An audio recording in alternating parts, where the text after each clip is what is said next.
Hello दोस्तों, स्वागत है आपका A to Z स्टोरीज पर। हमारे साथ जुड़े रहने के लिए हमें सब्सक्राइब कीजिए और बेल आइकन को ज़रूर दबाइए। सावन का महीना है और भोलेनाथ की बात ना हो। आज ऐसी भोलेनाथ की कृपा की बात सुनाने वाले हैं, ऐसी रहमत की बात सुनाने वाले हैं जिन्होंने एक नास्तिक को चमत्कारी रंग से भक्त बना लिया। सूरत शहर में रहने वाली जिगना मोदी एक बिजनेस वूमन है जिसने एक सच्ची कहानी को साझा किया था। दरअसल जिगना ने अपने माता पिता की पसंद से शादी कर ली थी, जिसके कुछ ही साल के बाद उसके साथ अत्याचार होने लगे। ससुराल वालों का उसके साथ व्यवहार बहुत बुरा हो गया। इतना ही नहीं, वे लोग उसको ताने कसते थे। जिगना के लिए वहां पूरी जिंदगी गुजार पाना काफी मुश्किल हो गया। जिगना की मां ने कहा कि बेटा, भगवान सब ठीक कर देंगे, लेकिन जिगना बचपन से ही भगवानों पर यकीन नहीं करती थी। कई बार तो वे भगवान के खिलाफ विरोध करने लगती थी। एक बार नौबत यहां तक आ गई कि जब जिगना का पति उसे पूजा पाठ करने के लिए कहता था, तब वे उससे भी झगड़ने लगती थी। शादी को 5 साल बीत जाने के बाद एक दिन जिगना का पति कार एक्सीडेंट में जान गंवा बैठा, जिसके बाद जिगना पूरी तरह से टूट गई और खुद को संभालने की कोशिश करने लगी। कुछ समय बाद जिगना ने प्राइवेट कंपनी में काम करना शुरू कर दिया। वहां पर जिगना की एक दोस्त बनी हेतल। कम समय में उन दोनों की दोस्ती काफी पक्की हो गई। एक बार हेतल ने जिगना से कहा कि चलो हम उज्जैन चलते हैं, महाकाल के दर्शन करते हैं। कहते हैं कि महाकाल के दर्शन करने से सारी मनोकामना पूर्ण होती है। लेकिन जिगना ने वहां जाने से मना कर दिया। फिर काफी दिनों तक हेतल के कहने पर जिगना का वहां जाना पड़ा। जिगना वहां चल तो पड़ी, किंतु यही कहना था उसका कि उसका भगवान पर से विश्वास बिल्कुल उठ गया है। हेतल के कहने पर घूमने के लिए चली गई उज्जैन महाकाल मंदिर में।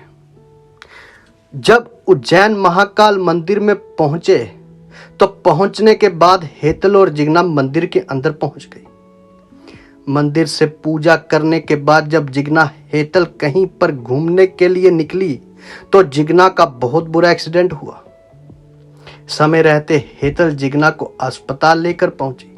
डॉक्टर्स ने जब जिगना की हालत देखी तो कहा कि इसको बचा पाना काफी मुश्किल है, अब तो भगवान ही इसको जीवन दान दे सकते हैं। जिस समय जिगना आईसीयू में जिंदगी और मौत से लड़ रही थी, उस समय महादेव स्वयं रूप में उसके पास खड़े हो गए।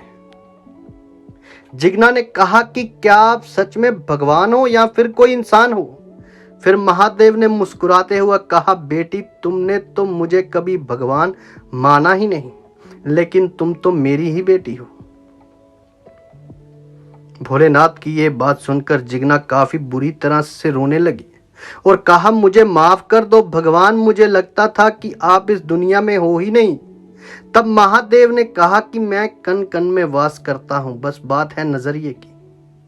जो लोग मुझे जिस तरीके से पाना चाहते हैं, मैं उसी तरीके से उनके पास पहुंचता हूं। तुमने कभी भी भगवान की कृपा को महसूस नहीं किया, लेकिन आज से तुम भगवान को मानना शुरू कर दोगी। जिगना महादेव से कहने लगी कि क्या मैं ठीक हो भी पाऊंगी या नहीं। इस पर महादेव ने कहा कि तुम आज से ठीक हो जाओगी। ये कहकर महादेव बाहर चले गए। कुछ देर बाद जब जिगना के घर वाले अस्पताल में पहुंचे तो जिगना चलने फिरने लगी और उसको मामूली सी चोट आई थी। डॉक्टर्स और हेतल ये सब देखकर हैरान हो गए कि कुछ देर पहले ही जिगना का इतना बड़ा एक्सीडेंट हुआ और अब अचानक से यही इतनी जल्दी ठीक कैसे हो गई। हेतल ने जिगना के आगे भी यही सवाल रखा। फिर सभी के सामने जिगना ने महादेव की कहानी सभी को बताई और कहा कि यह सबक था मेरी जिंदगी का।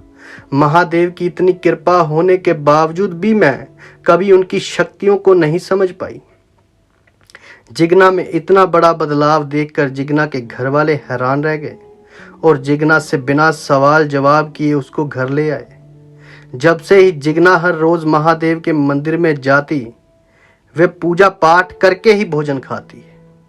अब जिगना महादेव की परम भक्त बन चुकी है। ये बात किसी और ने नहीं, जिगना ने स्वयं कही है।